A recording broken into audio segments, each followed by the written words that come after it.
request to show y'all how I installed my meth kit. Now there's going to be a bunch of different things that you could change to make this a little bit better, whatever, but this is what I did most efficiently in the time and the equipment and everything that I had. So mounted the tank here. You want to go down far enough to where you don't hit the wiring in here for the trunk open latch, and then obviously mounted the pump there, run it around. You want the tank higher than the pump, but level or lower than the nozzle, and it runs through the carpet in behind the seat. All I did is just fold that back seat down, crawled in the back, folded that back seat down, and fished it through the carpet and inside the plastic. And then I cut out my little trunk liner deal just for now, just to kind of cover everything up. And then it runs through the inside of the car. It runs through the inside of the car through here. I stuffed everything up inside the plastic. You can remove this whole panel right here if you want to. I didn't want to. It was just easy enough. It was easy for me to do it this way. Ran it through there, stuck it back up inside here as far as I could, and then I removed this piece of plastic here, which is, it just pops straight up, and then I stuck it all down inside the carpet. So it's going to be your power wire to your pump, your power wire to your level sensor if you want to run it. You don't have to if you don't want to. And then it all runs up and then up underneath the dash. And then I have the 2.5 kit, so it uses the VC500 controller. You just get the glow pod, gauge pod. They're like 20-30 bucks on Amazon, and there's a video. Glow Shift, that's the company, I'm sorry, Glow Shift.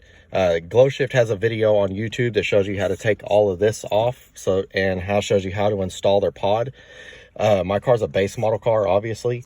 For the performance pack guys that have the 2 gauges right here, you're kind of shit out of luck with being able to only have to sacrifice 1 vent and still have 2 vents that you can direct air. You're just going to have to pick which one you're okay with not being able to direct air out of.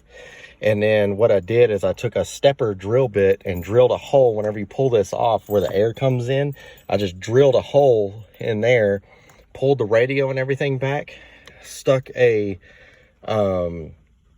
metal coat hanger down. I just found a trail or a path that went behind the radio and everything down to the bottom side of the dash down here, and stuck the clothes hanger down there, taped up the wiring harness for the gauge for the controller for the meth, and then taped it to the end and just fished it down. And then I cut the wires to length.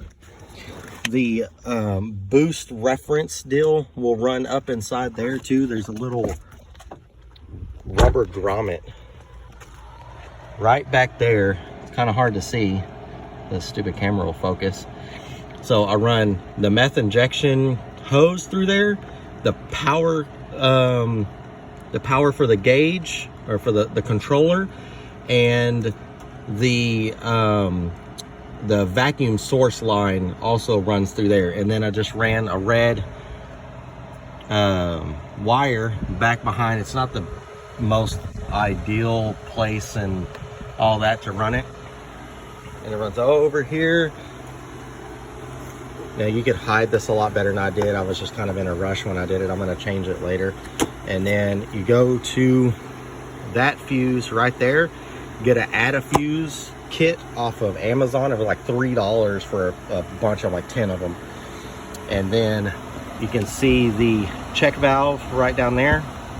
Then it runs up, down, and then it goes straight into my cold side charge pipe, and it sprays in. I use a number 6 nozzle. Now there's different ways you can run this. Some guys will use the windshield washer tank and stuff to hold the meth. I didn't want to do that because I wanted to leave my windshield washer fluid. I like being able to use it. Now I run 100% meth. I don't run the boost juice. So I tucked all of the red hose away from anything hot or anything moving as best as possible, because 100% meth has a combustible rate at 140 degrees Fahrenheit, and it burns clear. So you could have a big ass fire underneath your hood and have no idea. And then you can see the vacuum source runs right to there. This is for the compact shorty, where your vacuum source is for your compact shorty, runs over here. The kit that it comes with has the actual little nipple. I think I used, I think it was 11/32 hose. I could be wrong on that. I just bought a hose, a little vacuum hose from O'Reilly's, and it runs back over this way, and it tucks down with the methanol hose and then back. And then in the directions for the 2.5 kit, it shows you the wiring diagram. It's very simple. You need a ground for the level sensor. You need a ground for the pump, which I grounded it in the trunk. You have one wire that runs from the pump to the gauge, or not from the pump to the gauge, from the level sensor to the gauge. And then you have a power wire that runs from the gauge up to the fuse box. And then you have a wire that runs from the pump to the gauge, and the gauge is what turns everything on and off. I mean, other than that, I mean, it's a pretty straightforward deal. The only thing extra I had to buy was like butt connectors, terminals, the add a fuse, and I bought a pack of different colored spools of wire on Amazon. It was like 35 bucks. Shit ton of wire, way more than what I needed.